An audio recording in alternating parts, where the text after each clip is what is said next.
আসসালামু আলাইকুম রহমতুল্লাহ। রোজারাম চ্যানেল রোজারা কি করতেছি? আমি ভাই ময়মনসিং যাচ্ছি, ঢাকা থেকে ময়মনসিং।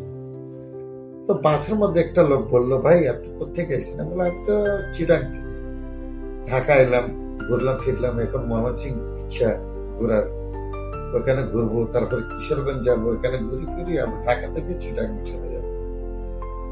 তো এই ওর লোক কথাবার্তা হলো, ওর কথাবার্তার মাধ্যমে ও আমাকে বলতেছে, ভাই একটা কথা বলবো। আমি বলি, কি বলে? বলতেছে, ভাই ময়মনসিং কিশোরগঞ্জ এগুলো জায়গা ভালো না। কি সমস্যা ভাই বলে? বলে, না বহিরাগত লোক দেখলে এরা কি সমস্যা করে। কি সমস্যা করে বলে, আছে চিটিং ব্যাপার কত রকমের আছে না, বাইরের লোক দেখলে বহুত রকমের ব্যাপার স্যাপার আছে। আমি বলে, আপনি কেমনে জানেন? বলে, আমি জানবো না, আমার দেশ আমি জানবো না। আমি বললাম যে, আপনার দেশের বদনামি আপনি নিজে করতেছেন, আপনার দেশের বদনামি আপনি নিজে করতেছেন। তো বলে, না আমার দেশের বদনামি আমি নিজে করতেছি এই জন্য যে আপনি তো ভাই বাইরের লোক, আমাদের মায়মা সব ভালো মন্দ তো সব জায়গাতে আছে, কিন্তু ময়মনসিং কিশোরগঞ্জে খারাপ লোকের সংখ্যা বেশি। আমার আমি এখানে স্থানীয় না, আমার লগে যখন হয় থাকবে, আপনি বাইরে থেকে গেছেন, আমার লগে হবে না গ্যারান্টি কি? আপনি এটা তো ভালো কথা। তো আমার তো ভাই ভালো চোখ খুলে দিলেন, আপনাকে ধন্যবাদ। এখন কি করতে হবে?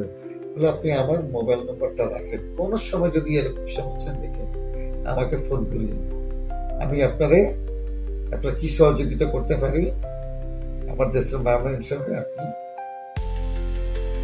বুঝবেন। তো আমি ঠিক আছে নিলাম। ময়মনসিং এত কিছু দেখলাম না, কিন্তু কিশোরগঞ্জে যাই কতগুলো লম্বা জাম্বা পাইলাম। ওখানে পানি আছে, বর্ষার পানি দেখতে ভালো লাগতেছে, মানুষজনের ভিড়। এখন এরকম একটা লোক পড়ছে, কতগুলো গ্রুপ আছে এদের, এটা পড়ছে, পড়ার মধ্যে